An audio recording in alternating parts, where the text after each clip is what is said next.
নমস্কার সুপ্রিয় দর্শক। বর্তমানে পশ্চিমবঙ্গের আলুর বাজারে এক অদ্ভুত পরিস্থিতি তৈরি হয়েছে। একদিকে রেকর্ড পরিমাণ উৎপাদন আর অন্যদিকে চাষিদের চোখে জল। এই বছর পশ্চিমবঙ্গে আলুর উৎপাদন 14 থেকে 15 মিলিয়ন টনেরও বেশি হতে চলেছে, যা গত বছরের তুলনায় অনেকটাই বেশি। কিন্তু দুঃখের বিষয়, এই বিপুল উৎপাদনই আজ চাষিদের জন্য আশীর্বাদ নয়, বরং এক প্রকার অভিশাপ হয়ে দাঁড়িয়েছে। রাজ্যের বিভিন্ন প্রান্তে দেখা যাচ্ছে অনেক চাষি বাধ্য হচ্ছেন উৎপাদন খরচের থেকেও কম দামে আলু বিক্রি করতে। এতে করে তাদের আর্থিক ক্ষতি দিন দিন বাড়ছে। এই সমস্যার মূল কারণ কয়েকটি: বাজারে অতিরিক্ত সরবরাহ, পর্যাপ্ত কোল্ড স্টোরেজের অভাব এবং চাহিদার তুলনায় অনেক বেশি উৎপাদন।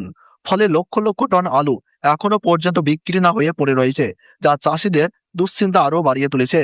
তবে এই কঠিন পরিস্থিতির মধ্যেও দেখা যাচ্ছে একটুখানি আশার আলো। নর্থ ইস্টের বিভিন্ন রাজ্যে, বিশেষ করে আসাম, ত্রিপুরায় পশ্চিমবঙ্গের আলুর চাহিদা দ্রুত বাড়ছে। এই বাড়তি চাহিদাকে কেন্দ্র করে ইতিমধ্যে রাজ্যের বিভিন্ন জেলা থেকে ব্যাপক হারে আলু লোড হয়ে বাইরে পাঠানো শুরু হয়েছে। ব্যবসায়ীদের মতে আগামী দিনে এই লোডিং এর পরিমাণ আরও বাড়তে পারে। যদি এই প্রবণতা বজায় থাকে, তাহলে চাষিদের জন্য কিছুটা স্বস্তি ফিরতে পারে এবং বাজারের দামেও ধীরে ধীরে স্থিতিশীল হতে পারে।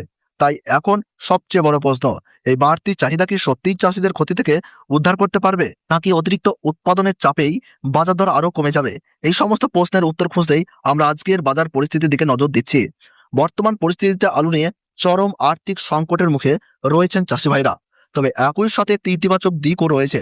পশ্চিমবঙ্গের আলুর গুণগত মান এবছর আগের বছরের তুলনায় অনেক ভালো হয়েছে এবং ফলনও হয়েছে রেকর্ড পরিমাণে। নর্থ ইস্টে ক্রমবর্ধমান চাহিদার কারণে রাজ্য থেকে আলু রপ্তানি বাড়ছে, যা ভবিষ্যতের জন্য একটি ভালো সংকেত হিসাবে দেখা হচ্ছে।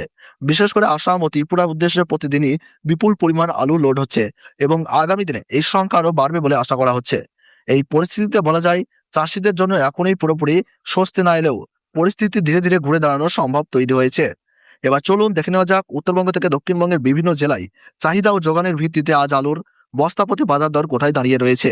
চ্যানেলটিতে নতুন এসে থাকলে অবশ্যই সাবস্ক্রাইব করে পাশে থাকা বেল আইকনটি প্রেস করে রাখুন, যাতে আমাদের প্রতিটি নতুন আপডেট সবার আগে আপনার কাছে পৌঁছে যায়।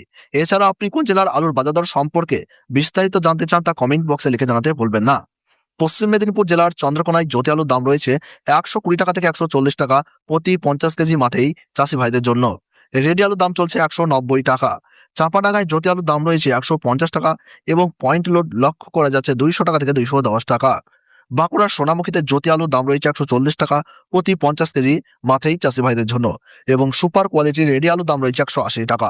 হাওড়ার উদয়নারায়ণপুরে জ্যোতি আলুর দাম রয়েছে 140 থেকে 150 টাকা এবং ডালা কোয়ালিটির রেডি আলুর দাম রয়েছে 200 টাকা।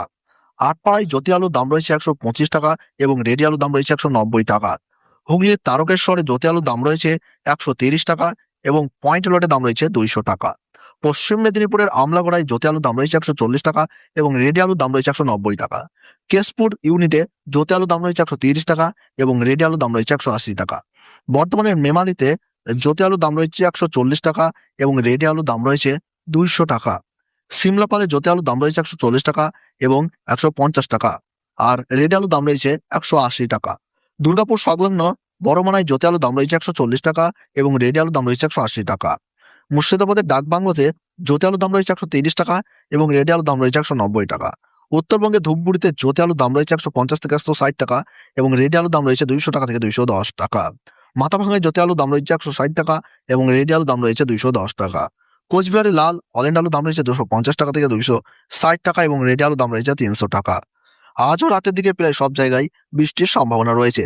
এই ছিল আজকের গুরুত্বপূর্ণ খবরের আপডেট। প্রতিনিয়ত এরকমই আলুর বাজার দর সম্পর্কে জানতে হলে অবশ্যই চ্যানেলটিকে সাবস্ক্রাইব করে পাশে থাকা বেল আইকনে অল করে রেখে দেবেন।